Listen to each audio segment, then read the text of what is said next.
పౌరుల శస్త్రశాస్త్రముల పద్ధతి నేరని వారి సాధు సంసారుల బట్టి డయ్యరు పిశాచము జలియన్ వాలబాగులో దూరి వధించే తత్రుధిర దుఃఖ సముద్రము భారతీయ హృద్వారము సొచ్చి అగ్నివలె జ్వాలలు వేచుచున్నదెంతయున్. భావము: ఆయుధాలను ప్రయోగించడం తెలియని ప్రజలు జలియన్ వాలాబాగ్లో వేడుకకు సమావేశమయ్యారు. ఇదే అదనుగా భావించి బ్రిటిష్ అధికారి డయ్యర్ అనే ఆంగ్ల పిశాచం అందులోనికి ప్రవేశించాడు. సాధు స్వభావం కలిగిన వేలాది మంది అమాయకుల్ని తన సైనికులచే కాల్చి చంపించాడు. ఆ రక్తంతో ఉప్పొంగిన దుఃఖ సముద్రం భారతీయ హృదయ ద్వారాల్లోనికి ప్రవేశించింది.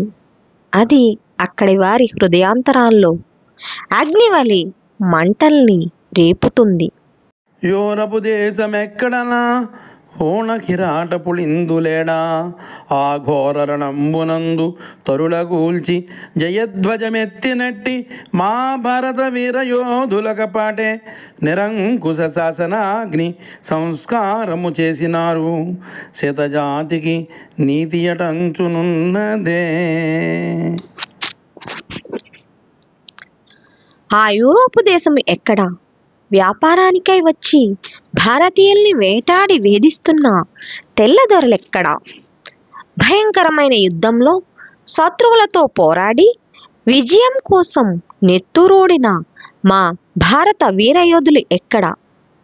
నిరంకుశ శాసనం, రౌలట్ చట్టం చేసి వారు ఈ దుర్మార్గపు పనికి పూనుకున్నారు.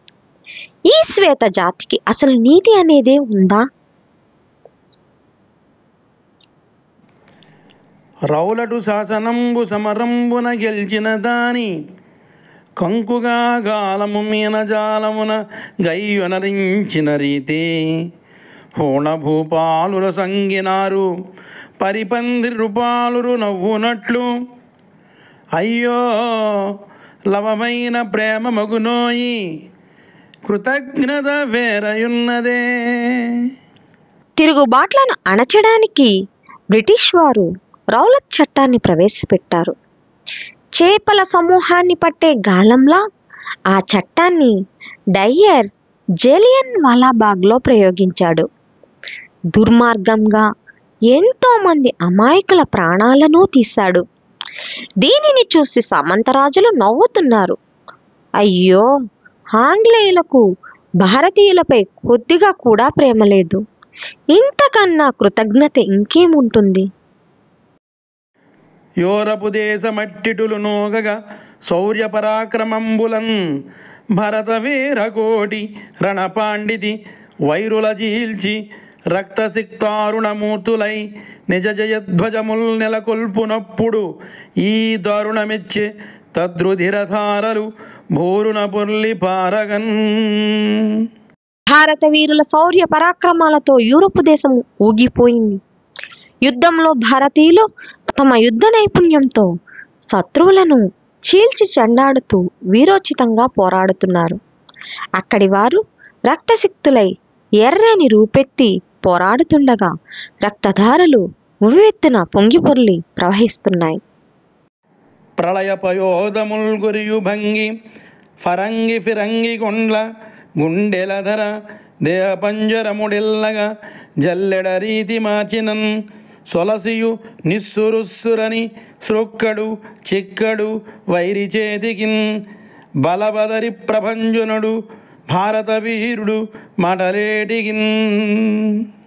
ప్రళయకాలంలో గర్జించి వర్షించే మేఘాల ఆంగ్లేయులు భారతీయ సమూహంపై తుపాకీ గుండ్ల వాన కురిపిస్తున్నారు.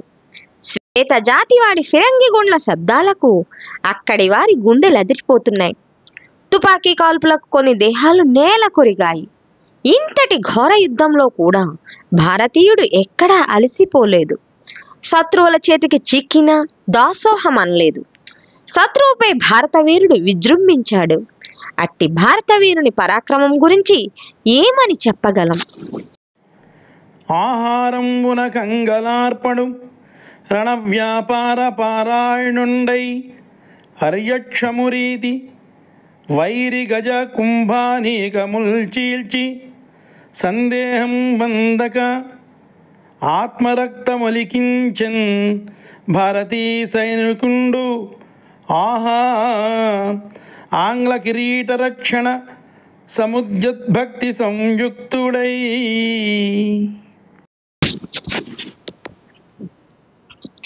ఆహా, భారతీయ సైనికుడు ఆంగ్ల కిరీట రక్షణకై భక్తి శ్రద్ధలతో సాగాడు.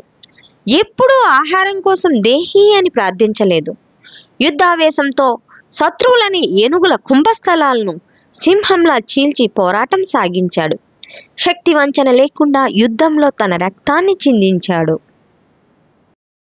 ఒకచోట నీహార నికరంపురాలపై పవళించు రణము రేబవలు సలిపి ఉన్న చోదినియున్న యుదకముల్ ద్రావి జూవించు బోరును వినిర్జించుచుండు అనుపాన దుర్వ్యసన సంసక్తుడై గతిమాలి వైరి వంకలకు జనడు అగ్నిగోళములకు ఆహుతి అగుగాని వెన్నిచ్చి పారడే వేళగాని అట్టి శౌర్యంబు వెచ్చించి అవహమున విజయమార్జించి వచ్చిన వీరవరులు భారతీయుల వట్టి సేవ గులటంచు చెప్పనోరాడనే విదేశీయులారా. విదేశీయులారా, భారతీయులు కేవలం మాకు సేవకులు అని చెప్పడానికి మీకు నోరెలా వస్తుంది? యుద్ధ సమయంలో ఒక్కోసారి రాత్రింబవళ్ళు మంచురాళ్లపై నిద్రిస్తాడు. ఉంటే ఆహారం తీసుకుంటాడు, లేకుంటే నీళ్లు తాగి జీవిస్తాడు. మత్తు పానీయాల కోసం గతిమాలి శత్రువుల వైపుకు వెళ్ళడు.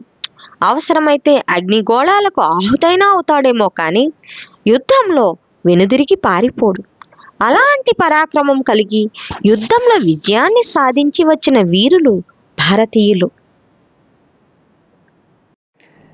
ఈ అఘము ఊరికే విడువదు ఈ విపరీతము దారుణంబు ఏదో ఒకనాడు చండి ఇలుదూరి మహాప్రళయంబులీల రాజేయును భారతీయునెడ చేసిన పాపఫలంబు మీకు కాజేయుధనంబు వడ్డిగ్రసించిన రీతి గ్రహింపుడెంతయున్.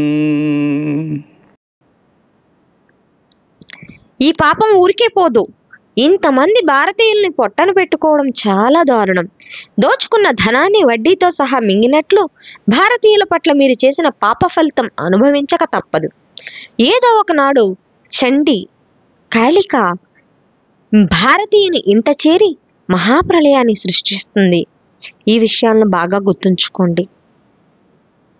బానిసత్వము నుగ్గుపాల పోసిన దోషి అన్న వస్త్రములాచి కొన్న ఖలుడు కాటకంబనుడు రక్కసిని తెచ్చిన పంద కక్షల పెంచిన రాక్షసుండు నిర్బంధ శాసన నిచయ మార్చిన జాణ పన్ను వేసిన మహాపాతకుండు మత్తు వస్తువులమ్మి విత్తముగును ద్రోహి కయ్యాల పెంచిన కఠినతముడు కలికి జలిగాడు యమునకు వలుపుగాడు మోసములకు ఠావు విరోధములకు ప్రోవు దుర్గుణంబుల కాణాచి తులువబూచి ఈ చికాకుల నుంచే. భారతీయులకు బానిసత్వాన్ని ఉగ్గుపాలతో పోసినటువంటి పాపాత్ముడు ఆంగ్లేయుడు. అన్న వస్త్రాలను దోచుకున్న దుర్మార్గుడు, కరువు అనే రాక్షసుని తెచ్చిన పిరికివాడు, భారతీయుల మధ్య కక్షలను పెంచి పోషించిన రాక్షసుడు, బలవంతంగా భారతీయుల్ని అణిచివేసే శాసనాలను తెచ్చిన నేర్పరి, భరించలేని పన్నులను వేసిన మహాపాపాత్ముడు, విదేశీ మత్తు వస్తువులను నమ్మి మన సంపదనంతా దోచుకున్న ద్రోహి, భారతీయుల మధ్య తగవలను పెంచిన కఠిన హృదయుడు, చెడును ప్రేరేపించే కలిపురుషుడికి వీడు స్నేహితుడు, ప్రాణాలను హరించే యమునకు ఇష్టమైన వాడు. ఈ ఆంగ్లేయుడు మోసాలకు స్థానం, విరోధాలకు నిలయం, చెడు గుణాలకు మూల కేంద్రం, కుటిలమైన బుద్ధి కలవాడు, భారతీయులను భయపెట్టు భూతం వంటి వాడు. ఇలాంటి కలతలను సృష్టించి భారతీయులను మోసం చేసిన వాడు ఆ ఆంగ్లేయుడు. కవటాకులను బోలగల పసిబాలుర ఎండలో నడిపి హింసించినారు. నడిచిపోయెడు వారి పడద్రోసి ప్రజలను పొట్టపై ప్రాకించి పొడిచినారు. నిరపరాధుల నెల్ల నిలబెట్టి పెర్రలు చితుకునట్టులగొట్టి చెనకినారు. శుద్ధాంతకాంతుల జొచ్చి కొప్పుల బట్టి మానభంగము చేసి మరలినారు. వేల ప్రజల తుపాకుల పాలు చేసి కోసి ప్రాణార్థములు లాగి వేసినారు. తెలిసి పంజాబు పరువును తీసినారు. కలుషమని జంకబోక రాకాసి మోక. తెల్లదొరలని రాకాసి గుంపు భారతీయుల్ని అనేక చిత్రహింసలకు గురి చేసింది. లేత ఆకుల లాంటి పసిపిల్లలను ఎండలో నడిపించి తీవ్రంగా హింసించారు. నడుచుకుంటూ వెళ్లే వారిని కిందకు తోసి వారి పొట్టలపై పాకించారు. అతి క్రూరంగా పదునైన ఆయుధాలతో పొడిచేవారు. ఎటువంటి తప్పులు చేయని వారిని సైతము నిలబెట్టి వెనుక భాగాలు చితికిపోయేలా అత్యంత కిరాతకంగా కుట్టారు. స్త్రీలు ఏకాంతంగా నివసించే అంతఃపురాలలోనికి ప్రవేశించి వారిని జుట్టు పట్టి ఈడ్చి వారి గౌరవానికి భంగం కలిగించి వెళ్ళేవారు. వేలాది మంది ప్రజలను తమ తుపాకులతో కాల్చి చంపి వారి ప్రాణాలనే సంపదలను తీసుకున్నారు. పాపమన్న భావన ఏమాత్రమూ లేకుండా ఈ తెల్లదొరలనే రాక్షస గుంపు పంజాబు పరువును తీసింది. బాగులో జనుల చంపిన రక్తము వర్షపాతముల వలె ప్రవహించే. మొండెముల ప్రాణములుండిన వారి ఆర్తి సంకలిత వరంబు గర్జనము కైవడి మ్రోసే. దిగంత భూములన్ ప్రళయము వచ్చెనో అనుచు పౌరులు పారిరి ప్రాణభీతులై. డయ్యరు దురంతానికి జలియన్ వాలాబాగ్లో ఎంతో మంది భారతీయులు ప్రాణాలు కోల్పోయారు. మరణించిన వారి రక్తం ఏరులై పారింది. తలలు తెగిన శరీరాలతో నిలిచిన ప్రాణాలతో పోరాడుతున్న వారి ఆర్తనాదాలు దిక్కులంతటా ప్రతిధ్వనిస్తున్నాయి. ఈ భయంకర గర్జనలకు ఏదో వినాశం సంభవిస్తుందేమోనని కొందరు పౌరులు భయంతో అక్కడి నుండి పరుగులెత్తారు. చూసారుగా విద్యార్థులు, మీకు కనుక ఈ వీడియో నచ్చినట్లయితే నా ఛానల్ శిరీష లెసన్స్ లైక్ చేయండి, షేర్ చేయండి, సబ్స్క్రైబ్ చేయండి. అలాగే మీ స్నేహితులకు కూడా పంచండి. Thank you for watching. Telugu భాష మీద అభిమానంతో మన తెలుగు పాఠాలకు పద్యాలాపన చేసినటువంటి శ్రీ సుబ్రహ్మణ్యం మాస్టర్ గారికి శిరీష లెసన్స్ తరపున హృదయపూర్వక ధన్యవాదములు. Thank you very much sir.